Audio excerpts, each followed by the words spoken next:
नमस्कार, Sridevi classes YouTube channel पर एक बार फिर आपका स्वागत है। हमारी विशेष playlist multiple choice questions in electrical engineering में हमारे विषय कंट्रोल सिस्टम में आज कुछ ऑब्जेक्टिव क्वेश्चंस करते हैं टाइम डोमेन एनालिसिस के और समझते हैं फर्स्ट ऑर्डर सिस्टम्स में रेस्पॉन्स का ट्रांजिएंट और स्टेडी स्टेट बिहेवियर कैसा है। शुरू करते हैं आज की वीडियो। प्रश्न एक लीनियर टाइम इनवेरिएंट सिस्टम जिस पर कि हम ब्लॉक डायग्राम कंसेप्ट और कंट्रोल सिस्टम के दूसरे प्रिंसिपल्स लगा सकते हैं, वो इनिशियली रेस्ट पे है और उसे एक यूनिट स्टेप इनपुट से जब एक्साइट किया जाता है तो जो कंट्रोल्ड आउटपुट है वो टाइम डोमेन में t⁻t है t 0 के बाद। तो इस कंट्रोल सिस्टम का ट्रांसफर फंक्शन निकालना है। तो हमें पता है कि कंट्रोल्ड आउटपुट और रेफरेंस इनपुट अगर लाप्लास डोमेन में हो तो इनका रेशो सिस्टम का ट्रांसफर फंक्शन कहलाता है। यहाँ जो टाइम डोमेन में कंट्रोल्ड आउटपुट है उसका अगर मैं लाप्लास ट्रांसफॉर्म करूँ, t का लाप्लास ट्रांसफॉर्म 1/s² होता है और क्योंकि यहाँ टाइम फंक्शन के साथ e⁻t का मल्टीप्लीकेशन है तो सब जगह s की जगह s+1 आ जाएगा। तो हमारा जो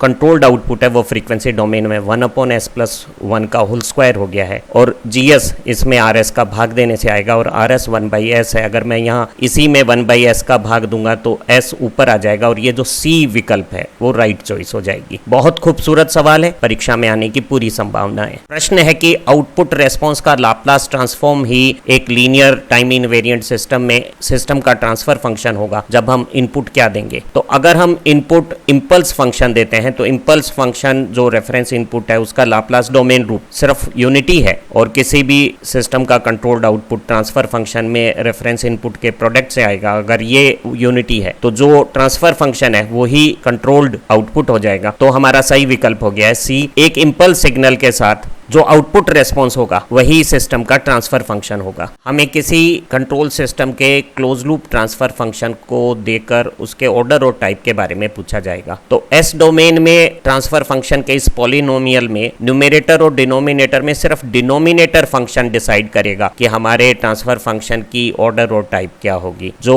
डिनोमिनेटर में S की हाईएस्ट एक्सपोनेंट पावर आएगी वही हमारे ट्रांसफर फंक्शन का ऑर्डर होगा। यहाँ s² और s² के प्रोडक्ट से S की हाईएस्ट पावर 4 आ रही है तो इस दिए हुए ट्रांसफर फंक्शन का ऑर्डर 4 हो गया है। ऑर्डर हमारे ट्रांसफर फंक्शन में सारे पोलों की संख्या कितनी होगी इसे भी रिप्रेजेंट करता है। तो इस ट्रांसफर फंक्शन में टोटल नंबर ऑफ पोल्स 4 होंगे। या इन चारों पोल में से 2 पोल ओरिजिन पे हैं s = 0 पे, इस s² से हमें पता लग रहा है। वो हमारे ट्रांसफर फंक्शन के सिस्टम की टाइप हो गई है और एक ट्रांसफर सिस्टम की टाइप डिसाइड करती है कि किसी दिए गए इनपुट सिग्नल के लिए स्टेडी स्टेट एरर कैसी होगी। कुछ और प्रश्न करते हैं। पूछा है किसी कंट्रोल सिस्टम के टाइम रेस्पॉन्स में स्टेडी स्टेट एरर किस पर डिपेंड करती है। तो किसी भी कंट्रोल सिस्टम की स्टेडी स्टेट एरर उसके टाइप और इनपुट सिग्नल्स पर डिपेंड करती है। यहाँ इनपुट सिग्नल चॉइस में नहीं दिया है, अगर वो होता तो दोनों राइट चॉइस होती। ये हमारे ट्रांसफर फंक्शन के ऑर्डर या 0 पे डिपेंड नहीं करती है। अगर यही प्रश्न होता कि टाइम रेस्पॉन्स का ट्रांजिएंट पार्ट किस पर डिपेंड करता है तो वो हमारे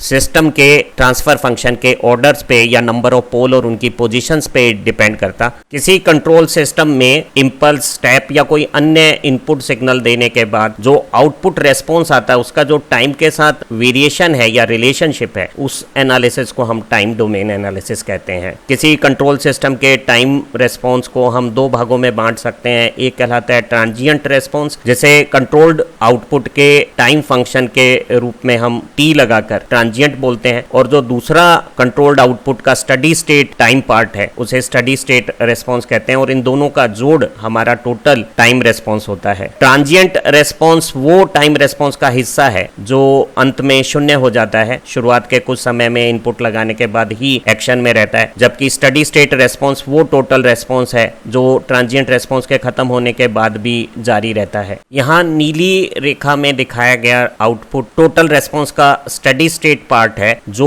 उस समय भी रहेगा जब ट्रांजिएंट पार्ट खत्म हो जाएगा। नेगेटिव साइन के साथ ये जो लाल रेखा में मैग्नीट्यूड दिखाया गया है वो हमारा ट्रांजिएंट पार्ट है और ट्रांजिएंट पार्ट नेगेटिव है और स्टेडी स्टेट पार्ट का जो सम है वो ये काली रेखा में दिखाया गया हमारा टोटल रेस्पॉन्स है। और आप देख रहे हैं कि जो ट्रांजिएंट रेस्पॉन्स है वो समय के साथ लगातार घटता हुआ अंत में खत्म हो जाता है और हमारा टोटल रेस्पॉन्स में सिर्फ स्टेडी स्टेट रेस्पॉन्स रह जाता है। किसी कंट्रोल्ड आउटपुट के टाइम एक्सप्रेशन में अगर हम टाइम के लिमिट को इनफाइनाइट कर दें तो जो आउटपुट आएगा वो स्टडी स्टेट कंट्रोल्ड आउटपुट कहलाएगा। हम इस स्टडी स्टेट मैग्नीट्यूड को बिना टाइम डोमेन एनालिसिस किए हुए फ्रीक्वेंसी डोमेन में अगर हमें कंट्रोल्ड आउटपुट अवेलेबल है तो उसे अगर हम s से मल्टीप्लाई करके लिमिट s टेंड्स टू 0 ये वैल्यू कैलकुलेट कर लेते हैं तो हम फाइनल वैल्यू थ्योरम की मदद से एक सिस्टम का बिना टाइम डोमेन एनालिसिस किए भी स्टडी स्टेट मैग्नीट्यूड पता कर सकते हैं। आमतौर पे हम टाइम रेस्पॉन्स एनालिसिस तभी करते हैं जब एक सिस्टम स्टेबिलिटी एनालिसिस से प्रूव हो जाता है कि स्टेबल है, और स्टेबल सिस्टम के लिए टाइम डोमेन एनालिसिस की जा सकती है। किसी भी सिस्टम के कंट्रोल्ड आउटपुट का टाइम के साथ जो वेरिएशन है आउटपुट टाइम रेस्पॉन्स उसे निकाला जा सकता है अगर हमें सिस्टम का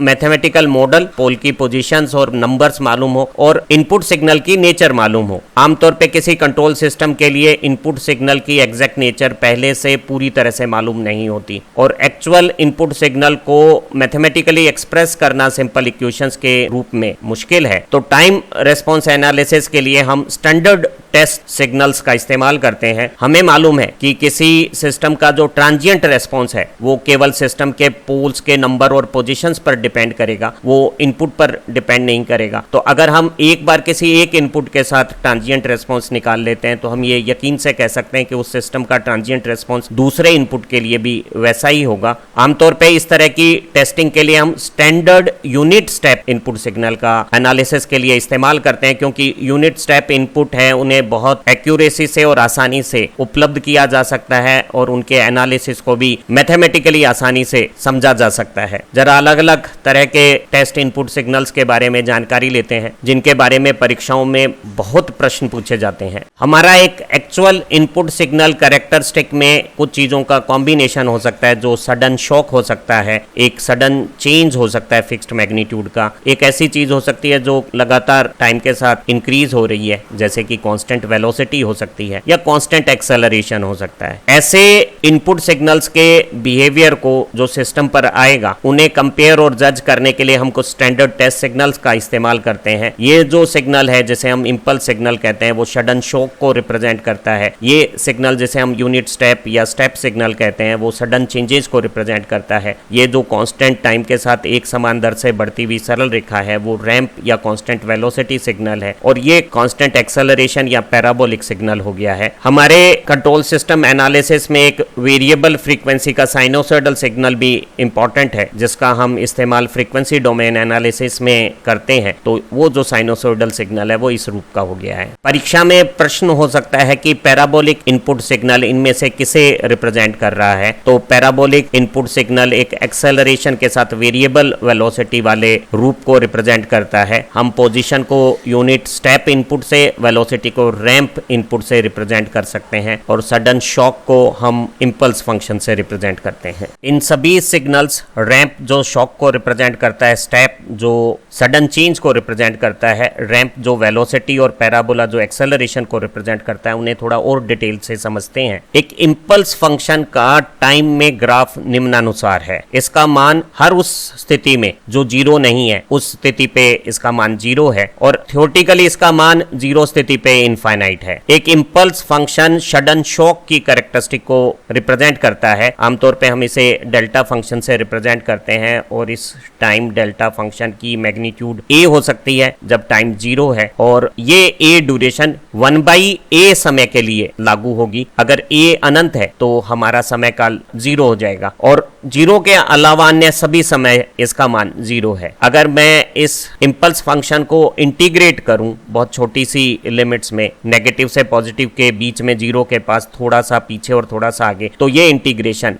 1 है। तो अगर इसका मैग्नीट्यूड a है तो ड्यूरेशन 1/a है। इंपल्स सिग्नल को लाप्लास फ्रीक्वेंसी डोमेन में निकाल सकते हैं और इसका जो लाप्लास ट्रांसफॉर्म फ्रीक्वेंसी रूप है वो यूनिटी है, 1 है। हमें मालूम है कि किसी सिस्टम में कंट्रोल्ड आउटपुट फ्रीक्वेंसी डोमेन में और रेफरेंस इनपुट फ्रीक्वेंसी डोमेन में जो रेशो बनाता है वो क्लोज लूप ट्रांसफर फंक्शन है, और हम कह सकते हैं कि हमारा कंट्रोल्ड आउटपुट ट्रांसफर फंक्शन में रेफरेंस इनपुट के मल्टीप्लिकेशन से आएगा। और अगर इंपल्स फंक्शन के लिए फ्रीक्वेंसी डोमेन रूप 1 है, अगर हम यहाँ रेफरेंस इनपुट इम्पल्स है और 1 लिखा जाता है तो हम पाते हैं कि जो ट्रांसफर फंक्शन है वही कंट्रोल्ड आउटपुट हो जाएगा। स्टेप फंक्शन का मैथमेटिकल फॉर्मेट यहाँ पीली हाईलाइट में दिखाया गया है। ये अचानक एक 0 मान से किसी दूसरे a मान पे 0 समय में बदल जाता है और उसके बाद अपने इसी मान पर बना रहता है। तो हम कह सकते हैं कि समय 0 के बाद इसका मान a है और 0 से पहले इसका मान 0 है। एक step input signal sudden change characteristic को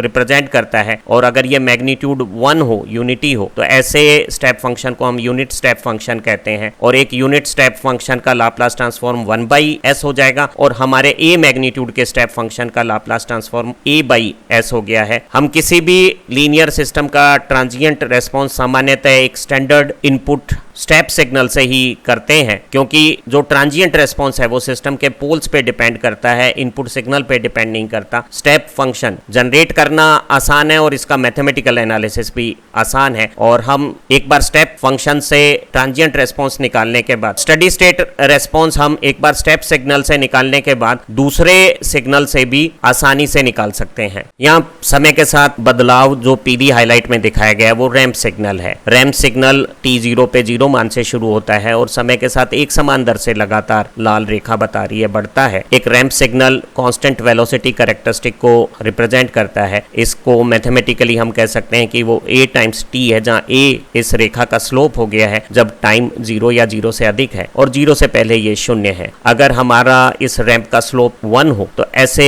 रैंप फंक्शन को हम यूनिट रैंप सिग्नल कहेंगे और लाप्लास ट्रांसफॉर्म या फ्रीक्वेंसी डोमेन में एक रैंप सिग्नल का अगर वो रेफरेंस इनपुट है तो लाप्लास ट्रांसफॉर्म अगर उसका स्लोप a है तो a/s² हो जाएगा और अगर स्लोप यूनिटी है तो ये 1/s² हो जाएगा। यहाँ पीली हाईलाइट में समय के साथ जो लाल कर्व है वो पैराबोलिक सिग्नल है। पैराबोलिक सिग्नल भी t0 पे 0 से शुरू होता है और इसका मान समय के साथ स्क्वायर रिलेशन में इंक्रीज होता है। एक पैराबोलिक सिग्नल हमारे लिए कांस्टेंट एक्सेलरेशन कैरेक्टरिस्टिक को रिप्रेजेंट कर रहा है। इसका मैथमेटिकल एक्सप्रेशन a/t² हो सकता है जब t 0 या ज्यादा है, अन्यथा ये मान समय शुरू होने से पहले 0 है। Laplace transform frequency domain form में अगर पैराबोलिक इनपुट रेफरेंस इनपुट है तो उसका लाप्लास ट्रांसफॉर्म a/s³ हो जाएगा। हमारे सारे जो स्टैंडर्ड टेस्ट सिग्नल्स हैं, इम्पल्स, स्टेप, रैंप और पैराबोला, उनमें मैथमेटिक्स का एक जोरदार शानदार रिलेशनशिप है। हमारे इम्पल्स फंक्शन का इंटीग्रेशन यूनिट स्टेप है, इसी तरह से एक यूनिट स्टेप का डेरिवेटिव इम्पल्स हो जाएगा। एक यूनिट स्टेप का इंटीग्रेशन रैंप है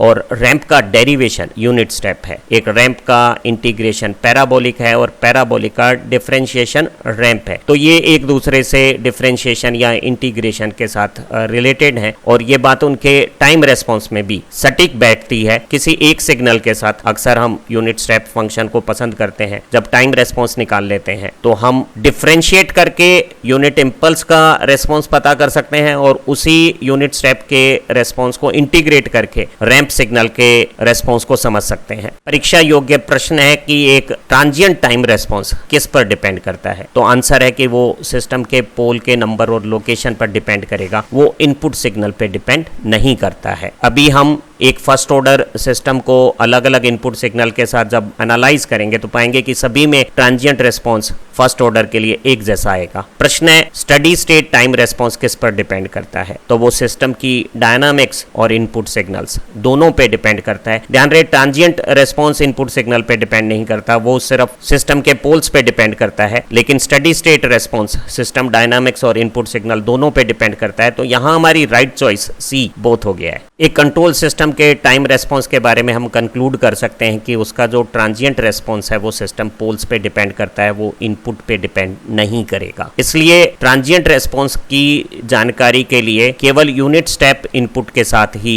एनालिसिस करना सफिशिएंट होगा, जबकि स्टडी स्टेट रेस्पॉन्स है वो सिस्टम की डायनामिक्स और इनपुट क्वांटिटीज दोनों पे डिपेंड करता है, जिसे हम बिना टाइम रेस्पॉन्स निकाले फाइनल वैल्यू थ्योरम से भी प्राप्त कर सकते हैं। एक सिस्टम रेस्पॉन्स को पता करने का सबसे बेहतरीन टेस्ट सिग्नल कौन सा हो सकता है, तो हमने जाना कि वो यूनिट स्टेप इनपुट सिग्नल सबसे बेहतरीन सिग्नल है, जो जनरेट करना भी आसान है, जिसका मैथमेटिकल एनालिसिस भी आसान है, और इस एनालिसिस की मदद से हम इम्पल्स, रैंप या पैराबोलिक इनपुट के साथ रेस्पॉन्स कैसे होंगे उसकी भी जानकारी ले सकते हैं। तो हमेशा ये बेटर है कि हम यूनिट स्टेप इनपुट सिग्नल के साथ सिस्टम का रेस्पॉन्स स्टडी करें। एक फर्स्ट ऑर्डर के कंट्रोल सिस्टम के लिए स्टेप इनपुट सिग्नल के साथ टाइम रेस्पॉन्स को समझते हैं। तो ये जो फॉरवर्ड पाथ का गेन दिखाया गया है, जिसमें डिनोमिनेटर में एस की केवल एक ही पावर है, इसे हम फर्स्ट ऑर्डर का सिस्टम कहते हैं। और इस यूनिटी फीडबैक के साथ इस क्लोज लूप का जो ट्रांसफर फंक्शन है वो g1+g(h) का मान 1 रखने पर ये स्वरूप आ जाएगा। और ये एक standard close loop transfer function हो गया है फर्स्ट ऑर्डर का, जिसमें रेफरेंस इनपुट सिग्नल से क्या कंट्रोल्ड आउटपुट आएगा उसका रेशो k/ts+1 है। यहाँ k हमारे फर्स्ट ऑर्डर सिस्टम का डीसी गेन है और t जो s का मल्टीप्लायर है यहाँ 1+st फॉर्म में, वो सिस्टम का टाइम कांस्टेंट है। टाइम कांस्टेंट ये मेजर करेगा कि हमारा फर्स्ट ऑर्डर सिस्टम है वो किसी भी इनपुट सिग्नल को कितनी क्विकली रिस्पॉन्ड करता है, और डीसी गेन ये बताएगा कि हमारा इनपुट सिग्नल से कितना गुना ज्यादा स्टेडी स्टेट आउटपुट मैग्नीट्यूड है। परीक्षाओं में बहुत सरल से प्रश्न पूछे जा सकते हैं। एक फर्स्ट ऑर्डर के क्लोज लूप ट्रांसफर फंक्शन को मैथमेटिकली एक्सप्रेस कर देंगे और पूछेंगे कि डीसी गेन क्या है, तो ये जो न्यूमरेटर में नंबर है 10 वो यहाँ डीसी गेन हो गया है, और अगर हम 1 स्टेप का यूनिट इनपुट देंगे तो आउटपुट 10 यूनिट का आएगा। और यहाँ अगर इसको 1+st की फॉर्म में रख देते हैं और s की घात 1 है तो ये फर्स्ट ऑर्डर सिस्टम है, और s का ये जो कोफिशिएंट 3 है वो टाइम कांस्टेंट हो जाएगा। इसी तरह का एक दूसरा प्रश्न ले, यहाँ पर ये रूप 1+st रूप नहीं है, तो हमने ऊपर नीचे 5 का डिवीजन करके इसे 1+st फॉर्म में जब लिया तो t टाइम कांस्टेंट 1/5 सेकंड हो गया है और गेन 3/5 आगे है। तो आप इसे 1+st की स्टैंडर्ड फॉर्म में बदलना ध्यान रखें और हम डीसी गेन और टाइम कांस्टेंट निकाल सकते हैं। एक फर्स्ट ऑर्डर कंट्रोल सिस्टम का क्लोज लूप ट्रांसफर फंक्शन ये k/1+ts स्टैंडर्ड रूप रखता है। अगर इसमें रेफरेंस इनपुट देते हैं और कंट्रोल्ड आउटपुट आता है तो दोनों का जो रेशो है ट्रांसफर फंक्शन वो k1+ts है। अगर यूनिट स्टेप इनपुट अगर हम देते हैं तो उसका जो लाप्लास डोमेन में रूप है वो 1/s हो गया है। यहाँ rs की जगह अगर हम 1/s रखते हैं तो कंट्रोल्ड आउटपुट का लाप्लास डोमेन फ्रीक्वेंसी रूप ये हो गया है। पार्शियल फ्रैक्शन से हम इसे ऐसा लिख सकते हैं, और सरलीकरण में k को जब कॉमन ले लेते हैं तो ये एक स्टैंडर्ड रूप हो गया है s+a रूप में और 1/s में। 1/s का इनवर्स लाप्लास यूनिटी है और 1+s+a का लाप्लास इनवर्स e⁻−at हो गया, और a यहाँ 1/t है। यहाँ जो t मल्टीप्लायर है वो टाइम कांस्टेंट है, और एक टाइम कांस्टेंट समय में जब यहाँ e की घात हम -1 रखेंगे तो हमारा जो कंट्रोल्ड आउटपुट है वो अपने फाइनल k आउटपुट का 63.2% हो जाता है। यही अगर हम 2 टाइम कांस्टेंट में देखेंगे तो 86.5% हो जाएगा, यानी अब ट्रांजिएंट पार्ट केवल 13.5% बचा है, और 3 टाइम कांस्टेंट में ट्रांजिएंट पार्ट 5% की लिमिट में आ गया है डीके होके, और सिस्टम स्टेडी स्टेट के 95% पे आ गया है, और 4 टाइम कांस्टेंट में ये 2% टॉलरेंस रीजन में आ जाएगा और ऑलमोस्ट सेटल हो जाएगा। एक फर्स्ट ऑर्डर के कंट्रोल सिस्टम के लिए स्टेप इनपुट सिग्नल के लिए जो टाइम रेस्पॉन्स है उसे समझते हैं। अगर हमारा डीसी गेन 10 है तो यूनिट स्टेप अगर 1 मैग्नीट्यूड का है तो आउटपुट 10 मैग्नीट्यूड का आएगा, जैसा यहाँ दिख रहा है। और अगर टाइम कांस्टेंट 1.5 सेकंड है तो 1.5 सेकंड के समय में ये 63% वैल्यू को गेन कर लेगा, और 4 टाइम कांस्टेंट में यानी 6 सेकंड समय में ये 2% के सेटलिंग जोन में पहुंच जाएगा। अगर इसी सिस्टम में हम टाइम कांस्टेंट को बदलते हैं और वो 1 सेकंड के बजाय 3, 5 या 7 सेकंड होता है तो आप पाते हैं कि जो 63% वैल्यू पाने का समय है वो टाइम कांस्टेंट के बराबर बढ़ जाएगा। इनिशियल रेस्पॉन्स भी टाइम कांस्टेंट बढ़ने से स्लो हो रहा है, लेकिन सबका स्टेडी स्टेट मैग्नीट्यूड 10 एक जितना आएगा। टाइम कांस्टेंट अगर कम है तो हमारा सिस्टम रेस्पॉन्स फास्ट हो जाएगा, टाइम कांस्टेंट ज्यादा है तो सिस्टम रेस्पॉन्स स्लगिश हो जाएगा। उसी तरह के फर्स्ट ऑर्डर कंट्रोल सिस्टम का इंपल्स टाइप इनपुट के साथ टाइम रेस्पॉन्स समझते हैं तो हमारा जो सिस्टम का ट्रांसफर फंक्शन है वो पहले की भांति k1+ts है, और रेफरेंस इनपुट अगर एक इंपल्स रूप है तो इंपल्स का जो लाप्लास डोमेन रूप है वो 1 है। तो ऐसी स्थिति में जो कंट्रोल्ड आउटपुट है वो ट्रांसफर फंक्शन के बराबर हो जाएगा। और अगर हम इसके स्टैंडर्ड फॉर्म में फॉर्मेट बनाएं, s+a रूप बनाएं, तो हमारा जो इनवर्स लाप्लास लेने के बाद टाइम रेस्पॉन्स इस प्रकार आ जाएगा। और अगर किसी सिस्टम में k 3 है और टाइम कांस्टेंट 2 हो तो वो 3/2 मैग्नीट्यूड से शुरू होगा जैसे ही हमने इनपुट दिया है सडन शॉक वाला, और वो टाइम कांस्टेंट के हिसाब से डिके होके फाइनली 0 पे सेटल हो जाएगा। एक खूबसूरत बात है फर्स्ट ऑर्डर सिस्टम में, अगर आपका यूनिट स्टेप इनपुट है तो ये फाइनली यूनिट वैल्यू पे सेटल हो रहा है, और अगर इंपल्स है तो वो शुरू में आएगा और बाद में 0 पे सेटल हो जाएगा। लेकिन दोनों का जो ट्रांजिएंट रेस्पॉन्स का बिहेवियर है वो टाइम कांस्टेंट से डिसाइड हो रहा है और वो एक जैसा है। फर्स्ट ऑर्डर कंट्रोल सिस्टम के लिए रैंप इनपुट का टाइम रेस्पॉन्स समझ सकते हैं। ये हमारा ट्रांसफर फंक्शन हो गया k1 + ts रूप में, और अगर हमारा रेफरेंस इनपुट एक रैंप हो तो रैंप का लाप्लास रूप 1/s² है। तो जो हमारा ट्रांसफर फंक्शन है आउटपुट कंट्रोल्ड आउटपुट और रेफरेंस इनपुट का रेशो वो फर्स्ट ऑर्डर के रूप में k1 + ts है, और अगर हम rs की जगह 1/s² रखें तो हमारा जो कंट्रोल्ड आउटपुट है वो फ्रीक्वेंसी डोमेन में ये स्वरूप रखेगा। इसकी अगर पार्शियल फ्रैक्शन करें तो एक फैक्टर s² का, एक s का और एक 1 + ts का आ गया है। इसको हम s + a के रूप में बदल सकते हैं और इनवर्स लाप्लास लेने पे ये स्वरूप आ जाएगा। इस स्वरूप में आप देख रहे हैं कि स्टडी स्टेट पे रेस्पॉन्स में जो कंट्रोल्ड आउटपुट है वो रेफरेंस इनपुट को फॉलो तो कर रहा है, पर दोनों के बीच में एक फिक्स्ड एरर आ रही है जो टाइम कांस्टेंट के प्रोपोर्शनल है। तो अगर ऐसे सर्किट में टाइम कांस्टेंट ज्यादा होगा तो सिस्टम न केवल स्लगिश होगा, इसकी फाइनल स्टडी स्टेट एरर भी ज्यादा होगी। लेकिन एक खूबसूरत बात है और वो ये है कि चाहे हमारा इनपुट इंपल्स हो, स्टेप हो या रैंप हो, हमारा जो कंट्रोल्ड आउटपुट है वो उसे फॉलो करता है और जो ट्रांजिएंट बिहेवियर है उसका टाइम कांस्टेंट और पैटर्न बदलने का एक जैसा है। हमारे टाइम रेस्पॉन्स कैलकुलेशन में कंट्रोल्ड आउटपुट को अगर हम स्टेप इनपुट के साथ प्राप्त कर चुके हैं तो इंपल्स और रैंप इनपुट के लिए वैसा ही रेस्पॉन्स निकालना आसान है। मान लेते हैं कि एक फर्स्ट ऑर्डर सिस्टम में यूनिट स्टेप का कंट्रोल्ड आउटपुट टाइम रेस्पॉन्स इस तरह का है। अगर मैं इसे डिफरेंशिएट कर दूंगा तो जो डिफरेंशिएटेड फॉर्मेट है वो एक इंपल्स का इनपुट सिग्नल होने पे रेस्पॉन्स हो जाएगा, और अगर मैं इसी सिग्नल को इंटीग्रेट करता हूं तो जो इंटीग्रेटेड रिजल्ट है वो एक रैंप इनपुट के लिए कंट्रोल्ड आउटपुट रेस्पॉन्स हो जाएगा। हम यूनिट स्टेप के आउटपुट रेस्पॉन्स से इंपल्स और रैंप इनपुट सिग्नल्स के भी आउटपुट रेस्पॉन्स जनरेट कर सकते हैं। एक परीक्षा उपयोगी एग्जाम्पल के साथ इस लंबी लेकिन ज्ञानवर्धक वीडियो की समाप्ति करते हैं। एक फर्स्ट ऑर्डर सिस्टम के लिए इंपल्स रेस्पॉन्स इस स्वरूप में है, तो हमें इसका time constant, DC gain, transfer function और स्टेप रेस्पॉन्स पता करना है। स्टेप रेस्पॉन्स हम इसे इंटीग्रेट करके भी पता कर सकते हैं। हमें जानकारी है कि जो इंपल्स कंट्रोल्ड आउटपुट रेस्पॉन्स है उसका जो लाप्लास ट्रांसफॉर्म रूप होता है वही वास्तव में सिस्टम का ट्रांसफर फंक्शन होगा, क्योंकि इंपल्स इनपुट का लाप्लास फॉर्मेट 1 है। तो इस कंट्रोल्ड आउटपुट का अगर मैं लाप्लास डोमेन में कन्वर्जन करता हूं तो 3 का 3/s आ जाएगा, और यहाँ e⁻⁻80 में a 0.5 है तो ये 3s + a रूप आ गया है, और मेरा rs 1 है क्योंकि इंपल्स का लाप्लास रूप 1 होता है। तो ये मेरा जो कंट्रोल्ड आउटपुट है वही सिस्टम का ट्रांसफर फंक्शन हो जाएगा। और अगर मैं इसे स्टैंडर्ड k1 + st रूप में बदलूं तो यहाँ 0.5 को 1 बदलते समय जब मैंने इसे चेंज किया है तो ये जो स्वरूप आया है मेरा उसमें k डीसी गेन 6 हो गया है, t टाइम कांस्टेंट 2 सेकंड हो गया है। इस वीडियो से फर्स्ट ऑर्डर सिस्टम के टाइम डोमेन एनालिसिस को आप समझ पाएंगे। हमारी दूसरी वीडियो से आपकी विषय समझ और पैनी होगी, परीक्षाओं में आपके अंक अच्छे आए, आप तरक्की करें। Have nice time. Thank you very much.